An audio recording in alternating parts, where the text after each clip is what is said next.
Do you ever have issues with social anxiety? I do. Hey YouTube, how you doing today? I'm feeling pretty good myself, thank you for asking. I see you there. Today I wanted to talk about social anxiety. I actually did a podcast about this with my brother who has very serious social anxiety. But I kind of went, which is like an hour-long podcast. So for those of you who don't like listening to long things, this is going to be kind of a concise version of what we covered. But if you want to, link to that is in the description below. Be prepared for some unruly conversation. Social anxiety is something that you might be surprised to know that I actually have pretty severely. I feel like social anxiety, there's quite a few misconceptions with it.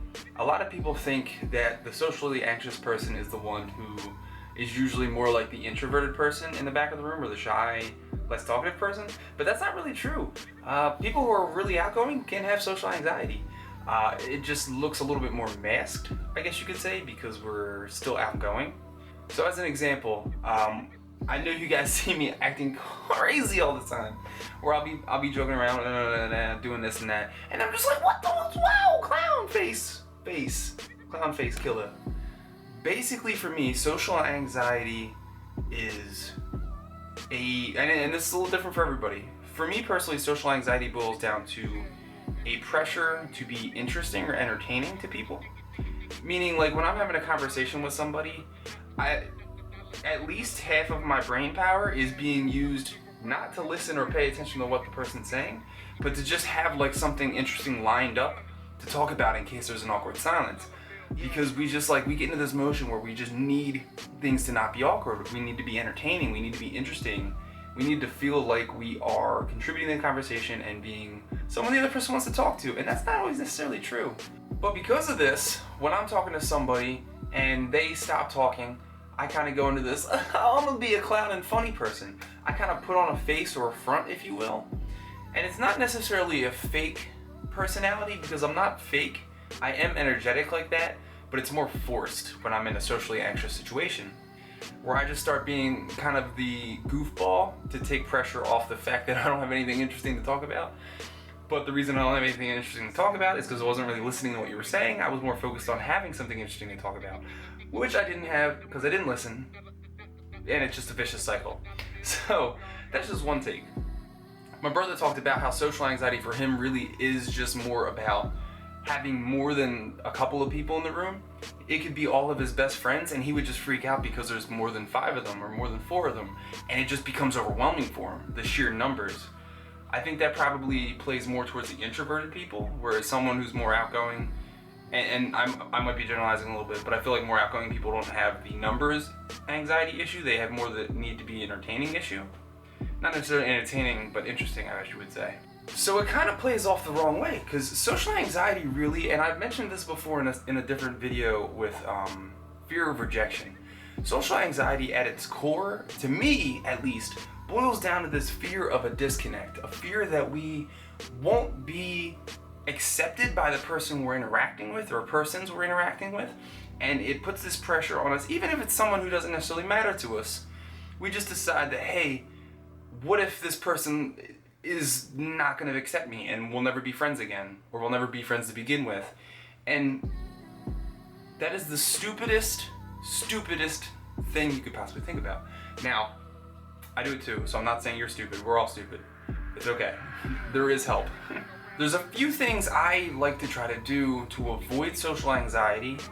They don't always work 100%, so don't think you're going to use these tips and then just be the best conversationalist ever or social interactor ever, but they help me, so maybe they might help you a little bit. One, I actually read this somewhere and I can't remember where, quite a while ago, but it's called the 2-second rule. So when you're having a conversation with somebody, get out of your own head. Stop thinking about what you're going to say next, because chances are that person who's talking is talking because they have something to talk about. Meaning, one, you should be paying attention so you're actually listening to them, because that's just proper manners. I mean, why would I want to talk to you if you're not going to listen to what I have to say?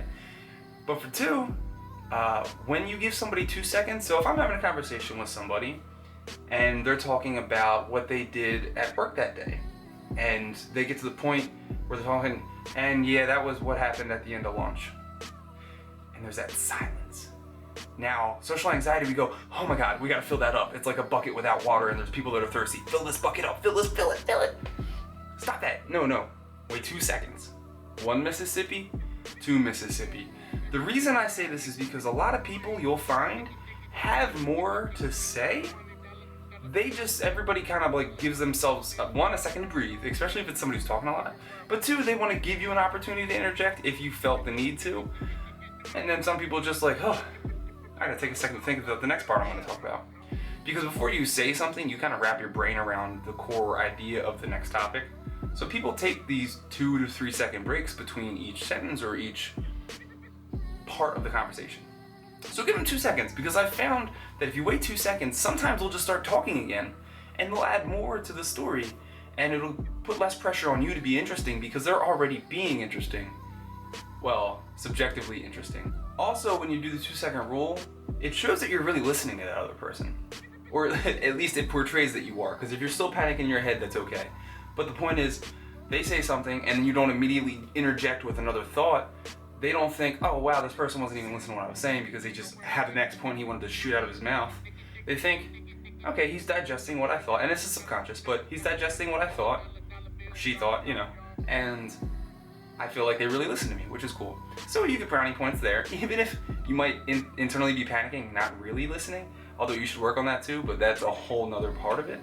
You'll get better with that once you get comfortable with just allowing yourself to have conversation. Next step is, and this is where I need the most take my own advice type situations. Don't just force yourself to be interesting if you're the type of person who feels the need to be interesting. Because for one, you are portraying some level of fakeness and shallowness to yourself when you force yourself to come up with something to say. And when you do that, you're then not really portraying who you are, so you're not really having genuine conversation. And if you're like me, I don't really like shallow conversations. They're just, what's the point? I could be having a deep, meaningful conversation with somebody else, and now I'm just wasting my time talking about the freaking weather, for instance, which is the worst conversation. No, buddy, please don't talk about the weather. Everybody knows what the weather is outside. They were outside at some point that day. Otherwise, they wouldn't have gotten to where you are to meet up. Weather is weather. Leave it at that. Another tip, ask questions.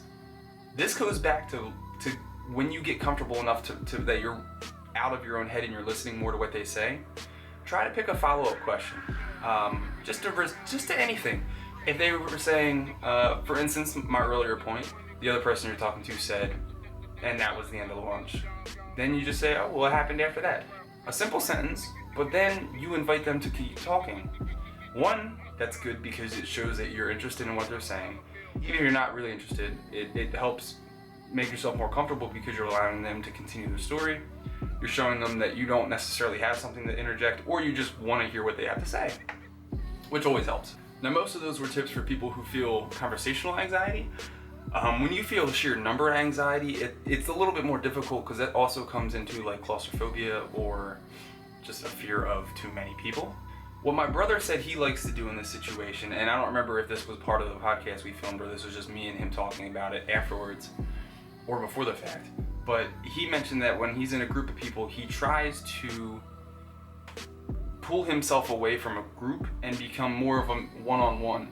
I don't know if you've noticed this, but sometimes when you're a group of people, like 5, 6, 7 people, you will sometimes see people who turn and just have one-on-one conversations while other people are having a group conversation, and that's okay. A conversation doesn't have to be a group. Even if there's a group of people in a circle or at a table, you can turn and just have a more detailed conversation with the person next to you about something that's maybe a little bit more meaningful to you, so it's easier for you to talk about. Also remember that if you have social anxiety, chances are somebody else in the room does too. So don't put all this pressure on yourself to be interesting, to be a part of the group. Be comfortable. Being comfortable is the most important part. Social anxiety is all about being uncomfortable. So the last tip I'm going to give you, you have to decide what is your trigger. What makes you anxious? Now for me, this is needing to be entertaining or needing to be interesting to the other person. Then you have to decide, well, how can you overcome that? For me, I usually end up being goofy. Now, the only downside to that is it isn't the best response, but it is one that makes me comfortable. And remember, you're not looking for something that is the best solution. You're looking for what makes you the most comfortable, because anxiety is all about being uncomfortable. Don't think about, oh, I have to be interesting and now I'm being a little fake. It might not be the best, but now you're comfortable. And that's the important part, is making yourself comfortable, because then the anxiety goes away. And then you get to a point where you can then have the real conversation, because you're no longer thinking inside your own head. You're out of your head. You're enjoying the other person or people or group. And then that's when the real magic starts. So remember, find your trigger. Find a way to overcome that trigger, even if it isn't the best solution, because what you want to do is become comfortable. Because once you're comfortable, then the best solution will start happening, because you'll start being able to have a conversation or be in a group and not be all anxious. Anyway, like I said, there's more in the podcast, link in the description. Check it out, it was really awesome. And it doesn't have to make sense. Also guys, a few things I want to say. VidCon is at the end of the month. I'm going. If you're going to be there, please throw it down in the comments. We will definitely meet and hang out, because I want to meet any of you guys that want to meet me and take pictures and all that. It'd be super cool. Also, because VidCon is in the month of July, for the rest of July I'm going to have a new schedule. I'm going to do an advice video every Wednesday, 2 vlogs a week, not necessarily on specific days, because it kind of depends on how my life varies, because sometimes you're doing things on this day and then you're not on that day, and then the next week you're not on that day, but you were on this day. I think I just said the same thing. You go to say. And then also 1 comedy video, or like sketch or skit that week as well, which won't be on a specific day. That'll vary based on what day I end up throwing the vlogs up. So be prepared for 4 videos a week for at least the rest of the month. And I'll see how the formula works. If I like it, maybe I'll stick to it. Tell me what you think. Also, for those of you who are wondering why I'm wearing fake glasses, watch my You Now, you'll figure it out. Short answer is, when I wear the glasses, I feel like I'm being deep.